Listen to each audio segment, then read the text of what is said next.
Gold trusted gold buyers. మీరు తాకట్టు పెట్టిన బంగారాన్ని విడిపించి ఈ రోజు ఉన్న మార్కెట్ ధరకు కొనబడను. బ్రదర్స్ లాగా చేసాం. ఓకే. అందులో కూడా ఫైట్స్ గీట్స్ ఇవన్నీ కూడా చేసాం. అప్పుడు అనుకున్నాం మహేష్ బాబు కూడా చాలా పెద్ద యాక్టర్ అయిపోతాడు, కృష్ణ గారు లాగా పెద్ద యాక్టర్ అవుతాడు అని ఊహించాం. అందుకంటే కూడా ఎక్కువగా కృష్ణ గారు అనేవారు సార్ ఆ టైంలో. కృష్ణ గారి బాగా కాన్ఫిడెన్స్, ఓకే, మంచి యాక్టర్ అవుతాడు వీడు. అంటే రమేష్ ముందయ్యాడు. అవును, రమేష్ అయ్యేప్పుడు ఇంకా చిన్నాడు. అప్పుడు కూడా అనే ఉంటాడు, రమేష్ కూడా అవుతాడు, రమేష్ కూడా బాగుంటుంది, రమేష్ కంటే కూడా మహేష్ ఎక్కువ ఇది అవుతాడు. అలా మంచి యాక్టర్ అవటం. ప్రతి సినిమా నాన్నగారి దగ్గరికి వెళ్ళి తీసుకెళ్ళిపోయాడు. కథ వినమని అడిగేవాడు సార్ మహేష్ బాబు కూడా. కథలు అవన్నీ నువ్వే ఇండివిజువల్గా నువ్వు సెలెక్ట్ చేసుకో, ఓకే, నువ్వు వెరగాలి. నేను చెప్పి నేను ఇది బాగుంది, ఇది వద్దు, ఇది బాగాలేదు అని చెప్పడం బాగుంది సార్. ఆ నిర్ణయాధికారికి కొడుకు ఇచ్చేసాడు. అతను అలాగే మంచి సెలెక్ట్ చేసుకోవడం, మంచి బ్యానర్లు సెలెక్ట్ చేసుకోవడం, అలాగే మంచి డైరెక్టర్ని చేసుకోవడం, అవన్నీ కూడా చేసి సక్సెస్ అయ్యాడు. మా సినిమా కూడా వచ్చిన తర్వాత మేము అదే అనుకున్నాం. అప్పుడు కృష్ణ గారితో ఒక సినిమా చేసాం అంతే సార్, మా బ్యానర్లో. అందులో నాగార్జున గారి హీరోను, కృష్ణ గారి ఫాదర్, నాగార్జున గారి ఫాదర్గా కృష్ణ వారసుడు సార్. ఆ వారసుడు అడిగితే ముందు నేను చేయనయ్యా క్యారెక్టర్ అది అన్నాడు. అని మళ్ళీ కొద్ది రోజులు అయిన తర్వాత మళ్ళీ ఆయనే ఫోన్ చేసి సరే ఒకసారి కథ వచ్చి చెప్పమనంటే అది హిందీ సినిమా, అది హిందీ సినిమా రీమేక్. అది ముందు హిందీ పిక్చర్ చూడండి సార్ అన్నాం. హిందీ పిక్చర్ చూసి అరేంజ్ చేసాం. అది చూసేసి బాగుంది, క్యారెక్టర్ బాగుంది, చేస్తున్నాలే అలా చేశాను. ఈ మహేష్ బాబుని కూడా మరి దాంట్లో అంటే ఇద్దరు యాక్టర్గా ఉన్నప్పుడు కొన్ని సినిమాలు కలిసి చేయడం కానీ, లేకపోతే కృష్ణ గారి అబ్బాయి కానీ, కృష్ణ గారి ఫ్రెండ్ కానీ మొత్తం మీద మేము డేట్లు అడగగానే వెంటనే ఇచ్చాం. ఓకే, అన్నీ సక్సెస్ఫుల్గా జరిగినాయి, అందరూ హ్యాపీగా ఉన్నాం. ఈ సినిమాని ఇవాళ యంగర్ జనరేషన్ చూపించాలి. అప్పుడు చూసిన వాళ్ళు అందరూ బాగానే చూశారు. యంగర్ జనరేషన్ 20 ఏళ్లలో వచ్చిన పెరిగిన జనరేషన్ అంతా అందరూ సినిమా చూశారు సార్. టీవీలో అందరూ సినిమా చూశారు, లేకపోతే ఏదో యువతకి అన్ని రకాల. అతడు సినిమా చూడని ఇల్లు 2 తెలుగు రాష్ట్రాల్లో లేదంట. లేదు, నిజంగా నిజం. ఎందుకంటే సినిమా ఇక్కడే కాదు సార్, ఈవెన్ అదర్ కంట్రీస్కి వెళ్తే ఎక్కడికి వెళ్ళినా మీ సినిమా అర్థంగా ఉందండి. ఆ యంగర్ జనరేషన్, అక్కడున్న యంగర్ జనరేషన్కి మురళీమోహన్ పెద్ద యాక్టరు, బోల్డ్ సినిమాల్లో చేశారు ఇది అని చెప్తే వాళ్ళకి ఏం అర్థమయ్యేది కాదు. అతడి సినిమా చూసాక సినిమా తీసింది ఈయనే అనగానే ఒక్కసారి అవునా అని వచ్చి ఇది ఒక గుర్తింపు అయిపోయింది. యాక్చువల్గా నేను అందులో యాక్ట్ చేయలేదు సార్, నాకు ఏం క్యారెక్టర్ కూడా లేదు, నేను చేయలేదు.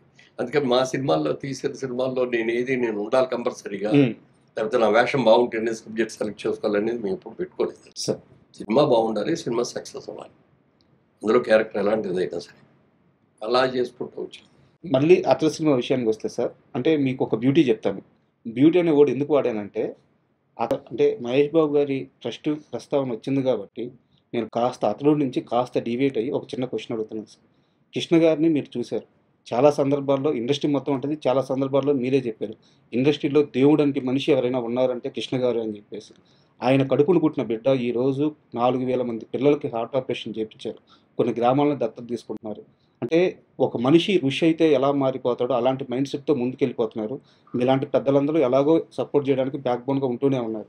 సో మహేష్ బాబు గారి ప్రస్థానం అంటే అతడు సినిమా చేసినప్పుడు ఒక యంగ్స్టర్ని చూసుంటారు మీరు, ఈరోజు ఆయన జర్నీ శిఖరాగ్రంలో ఉంది.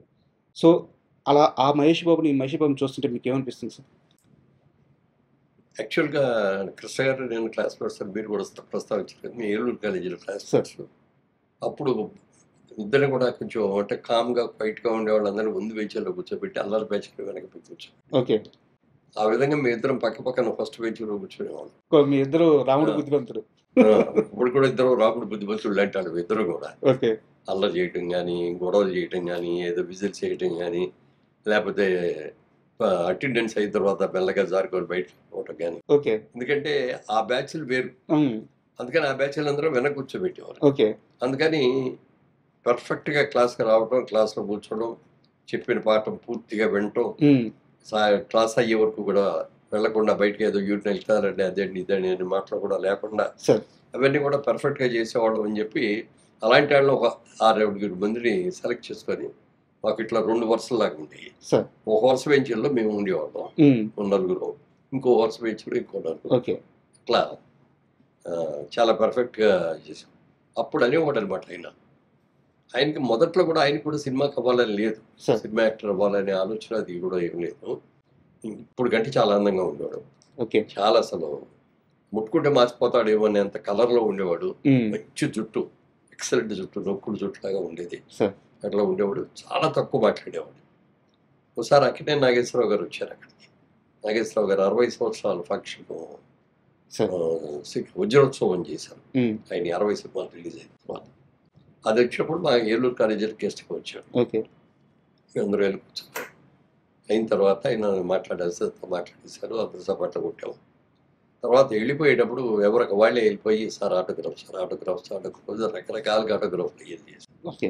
చేసిన తర్వాత కృష్ణ గారికి ఆలోచన వచ్చింది, సినిమా యాక్టర్ అవ్వబట్టి కదా ఇంత క్రేజ్ వచ్చింది, ఇంత వచ్చింది, ఓకే. మనం కూడా ఎందుకు అవ్వకూడదు అనే ఆలోచన మొట్టమొదటిగా అక్కడికి వచ్చి ఆయన ఎక్స్పెక్ట్ చేశాడు.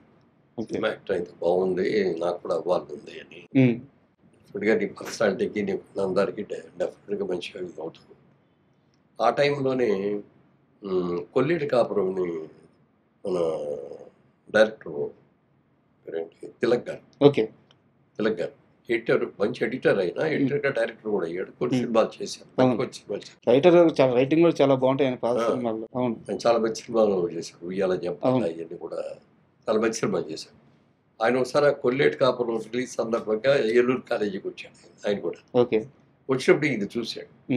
చూసిన తర్వాత పిలిచాడు, పిలిచి ఏంటి సినిమాలో యాక్ట్ చేస్తావా అంటే చేస్తానండి అని ఆయన పిలిచాడు. ఆయన పిలిచి అడిగాడు. ఓకే. అంటే మంచి చూడటానికి చూడగానే అట్రాక్టివ్గా ఉంటాడు చాలా.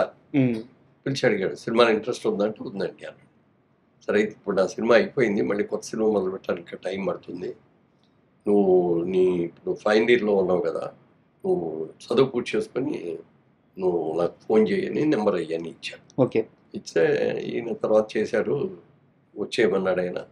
ఆయన వెళ్ళేటప్పటికి ఈయన సినిమా ఇంకా అప్పుడు కూడా రెడీ అవ్వాలా, అందుకని బయట ఏమన్నా ట్రయల్స్ ఉంటాయి చేసుకుంటా ఉండు, నువ్వు నాటకాల్లో లేదు కాబట్టి నాటకాలు వేస్తూ ఉండు అని చెప్పి సోమన్ బాబు గారు, కృష్ణ గారు, ఇంకా బ్యాచ్ ఉన్నారు కొంతమంది, వాళ్ళందరూ నాటకాలు చేసేవారు మెడ్రాస్లో. క్రాంతి కుమార్ గారు కూడా మీ బ్యాచ్ అనుకుంటా. క్రాంతి కుమార్ గారు కూడా బాగా, క్రాంతి కుమార్ గారు మా బ్యాచ్. ఇప్పుడు విజయేంద్ర ప్రసాద్ గారు, రాజమౌళి గారు ఫాదర్, ఆయన మా బ్యాచ్. తర్వాత ముఖర్జీ గారు అని ఒక ఆయన ప్రొడ్యూసర్, సమత ఆర్ట్స్ ఆయన, చటర్జీ గారు, వీళ్ళందరూ కూడా మా కాలేజీ వాళ్ళు.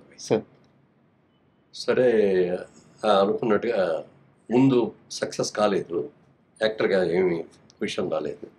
పెళ్లి చేసుకొని ఇంటికి వచ్చేసిన తర్వాత ఆదిల్ సుబ్బారావు గారు పేపర్లో అడ్వర్టైజ్మెంట్ ఇచ్చాడు, కొత్త వాళ్ళు పెట్టి సినిమా తీస్తాను, ఇంట్రెస్ట్ ఉన్న వాళ్ళు బాగున్నాడు అప్లై చేసుకుంటే, అప్పుడు ఈయన అప్లై చేశాను. దానికి ఇంటర్వ్యూకి పిలిచారు, చూసారు, సెలెక్ట్ చేశాను. తేనె మనసు. అలా యాక్టర్ అయ్యాడు. నేను బాగా ఆయన ఏదైనా రిలీజ్కి వస్తే, విజయవాడ వస్తే ఫోన్ చేసేవారు, నేను వెళ్ళి కలుస్తూ ఉండేవాడిని. తర్వాత మా బిజినెస్ కోసం నేను కోయంబత్తూరు వెళ్ళాల్సి వస్తూ ఉండేది. కోయంబత్తూరు తిరిగి వచ్చినప్పుడు మెడ్రాస్లో ఒక రోజు ఆగిపోయి నేను కృష్ణ గారిని కలుసుకొని అక్కడ ఆయన ఆ రోజంతా గెలిపి ఆ రోజు రాత్రి మెయిల్కి వెళ్ళి కొన్ని అలా చాలా మంచి సినిమాలు వస్తున్నాయి, తీస్తాను అన్నీ చెప్పేవాడు, డెవలప్మెంట్ అయ్యేది. అలాంటి వ్యక్తి స్వయం శక్తితో వచ్చాడు. వెనక వాళ్ళ బ్యాక్గ్రౌండ్ ఎవరు ఉండి చేసింది ఇది కాకుండా స్వయం శక్తితో వచ్చాడు. ఆ గుండుగేర్ సినిమాతోటి ఒకసారి 116 తోటి అసలు ఎక్కడికి సినిమా రిలీజ్ అయిన తర్వాత ఒక్కసారిగా 15 సినిమాలు 15 వచ్చింది. అక్కడి నుంచి అంత చేశాడు. ఇవన్నీ ఇప్పుడు మహేష్ బాబుకి వచ్చేటప్పటికి కృష్ణ గారి అబ్బాయి, బిగినింగ్ లో అంతా కృష్ణ గారి అబ్బాయి లెగసీ అయితే ఉంది, లెగసీ ఉంది కదా, అది ఒకటి బాగా హెల్ప్ చేసింది. తర్వాత ఇతనికి బాగా ఇంట్రెస్ట్ అని చెప్పి యంగ్ హీరో చిన్నప్పటి నుంచి కూడా క్యారెక్టర్ చేశాడు. మేము ముగ్గురు కలిపి ఒక సినిమా కూడా చేసాం, సినిమా పేరు గుర్తులేదు నాకు.